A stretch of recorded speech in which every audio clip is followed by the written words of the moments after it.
Chris Lee alongside Blake Lovell. We are both at southeastern14.com. We're here to talk about some SEC basketball. Blake, it's been a big week for the SEC. Some big wins, some bad losses. Let's start with Alabama and Gonzaga. What did we learn out of Alabama's going to Gonzaga as a 10-point dog and winning in Seattle?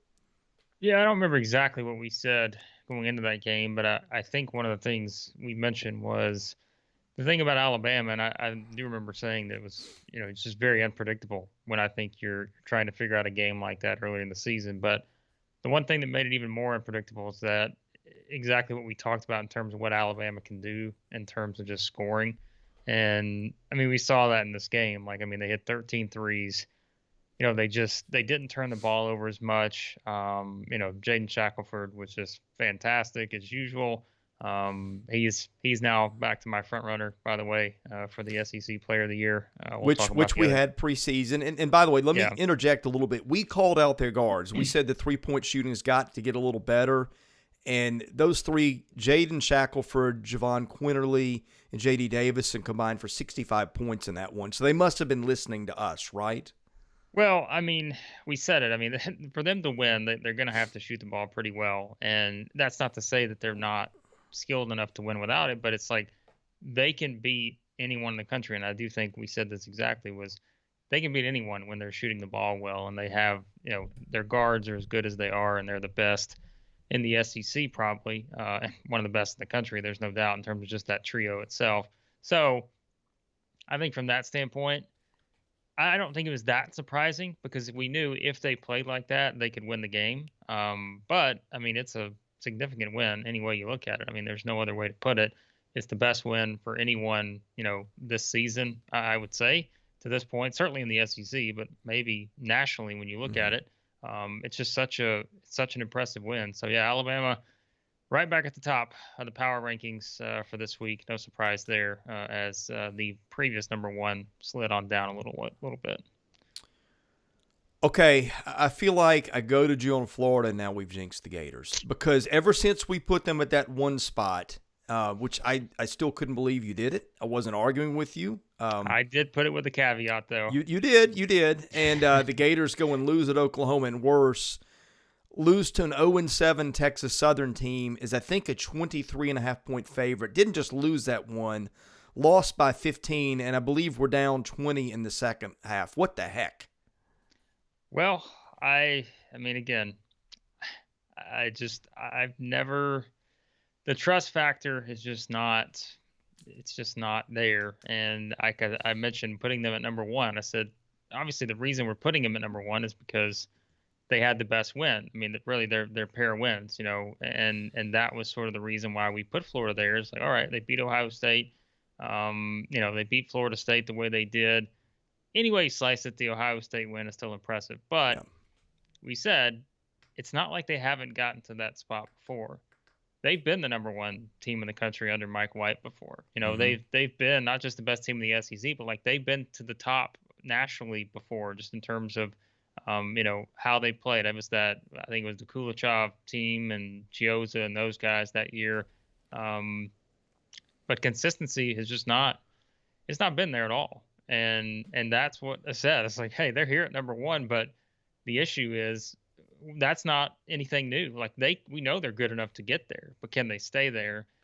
And since that point, the loss to Oklahoma is not terrible by any means, but to have a game like you have against Texas Southern, I think it's right back to square one now with Florida, because again, the issue has never been, can they beat good teams and can they win games? It's, can they do it consistently and avoid losing games that they shouldn't lose? And the answer right now is no. So very frustrating. I think if you're a Gators fan right now, knowing where things could be right now, you could be sitting here at 8-0, or at the very least, you should be 7-1. Right? No, they should be 100%. But that's very disappointing. What do you make of Tennessee? The Vols go and get a really impressive win at a good Colorado team on Saturday, and then just cannot shoot for anything last night in a loss to Texas Tech, which, by the way, even without being able to shoot, they took a good Tech team to overtime. I know there was a lot of hand-wringing from Vols fans for that one, but I have to think that's kind of a blip, don't you? Yeah, I mean, again, Texas Tech is not a bad team, and they're the way they play defense. Like, even though Mark Adams is the coach there now, but like we know, like under Chris Beard, there's a lot of things they do similarly to how they did it when he was there. So I don't think I would be that just completely, upset if I was a Tennessee fan, just because that's a tough team to play. I mean, it's not unlike some of the things, with Villanova. Like that game we Hmm. saw, Tennessee just could not score against Villanova. And when you look at sort of this Texas Tech, I mean, they go 6 of 40 from three. I mean, no one's winning a game going Yeah. 6 of 40 from three unless you're just so overly dominant inside, and they're not. So, and I think it was like 8 of 16 from the free throw line. So shoot 50% from the free throw line, 15% from three. I've said it from the very beginning. Tennessee's not going to win many games with Kennedy Chandler not scoring at least probably double figures, maybe 15 points minimum. Like I think that's what they've got to have for them to be, a top tier team. And again, he struggled a little bit in this game, and but he's still on the floor more than anyone. You're going to have those kind of games. I don't think this is. Is it a frustrating loss? Yes, but is it a loss that I think is going to set Tennessee back the way that maybe Florida's lost to Texas Southern or Oklahoma's going to? Probably not.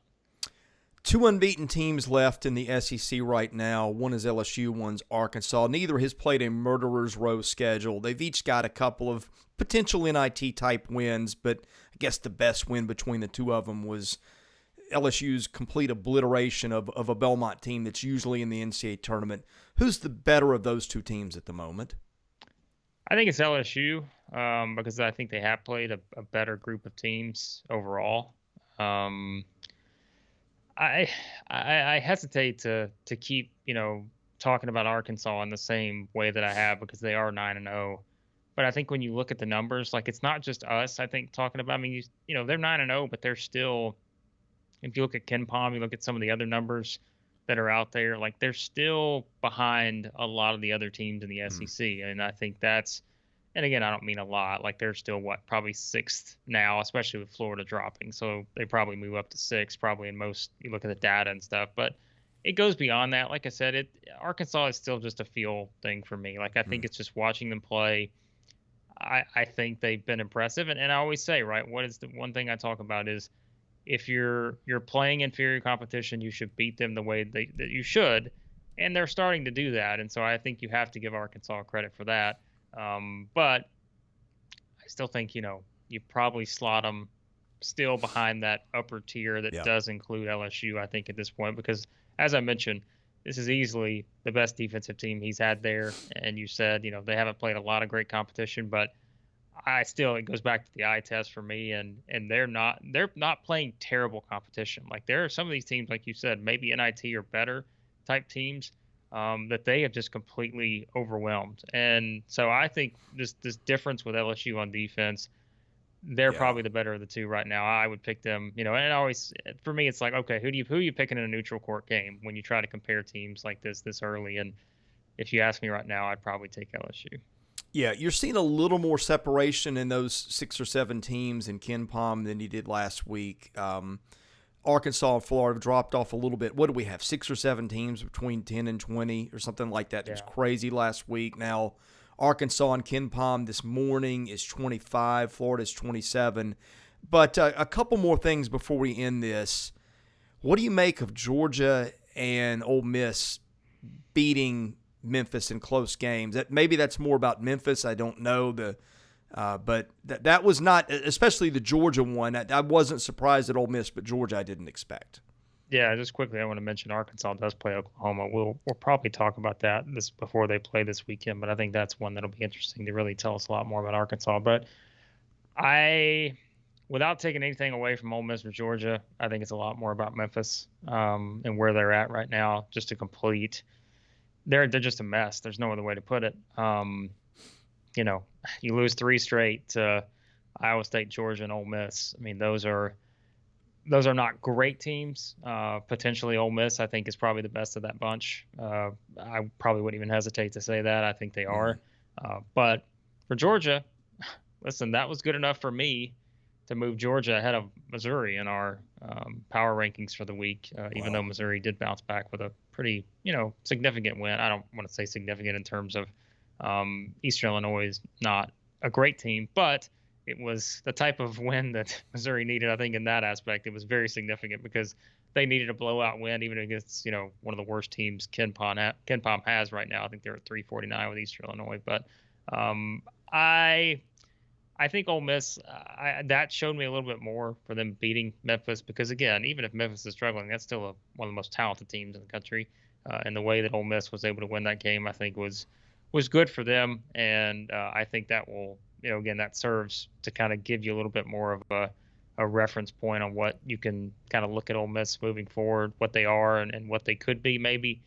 Georgia, I don't know. Like again, I guess I would have never thought they would beat Memphis anyways. Like even as bad as Memphis has had their issues, so I think you do give Georgia credit for that. And I don't want to take anything away from them for that because that's kind of what I was thinking when I did the rankings this week. I'm like, well, Georgia's proven they could beat Memphis. Do I think Missouri could beat Memphis? Probably not. Like just with their struggles on offense, so I'm like, I guess I kind of have to move Georgia ahead of Missouri for this week. So. Is it going to mean anything more? I'm not sure. I do think Georgia will actually probably go on a bit of a run here and win probably the rest of their non-conference games. East Tennessee State will be a struggle, maybe. George Mason too, possibly. But I think that at least gives them a little bit of momentum moving forward. Any parting thoughts or loose ends as we end the video pod today? No, I mean, it's like I said, I think Alabama's back on top right now. I know everyone's still just kind of looking at Kentucky like, oh, well, Kentucky's just – I still think they're number 2, and that's where I put them this week. I put Auburn at 3. I think those are still the top 3 teams, and I think kind of how we've seen the Tennessee thing play out, I think I put them a little behind. I think I had them at 4, LSU at 5, and then I think, Arkansas, Florida after that. So, yeah, that's kind of what you look at. I still think the top half is very, very strong, even with some of these, losses like Florida's had. The Tennessee loss, I don't put a whole lot of stock into, quite frankly, for one game. But I think the top half is still really good. And then there's a Mississippi State team still sitting behind them right there. I think that they've got a pretty big game and a pretty big point to prove maybe against Colorado State on Saturday. That's a really good Colorado State team. Mm-hmm. So there's a lot still, I think, for the SEC to kind of – we're looking at 8 teams right now, probably getting to the tournament, having at least a pretty good shot to do so. And by the way, Texas A&M and Ole Miss creeping in on Ken Palm, getting a little higher towards that middle of the pack. Well, that's something worth watching. A&M don't have a good read on them yet, but some people really like them, I think, more than we did, and so that's kind of something to watch. Okay. All right, I'm Chris Lee. He's Blake Lovell. We're both at southeastern14.com. Thanks for watching today. We'll be back with more videos very soon.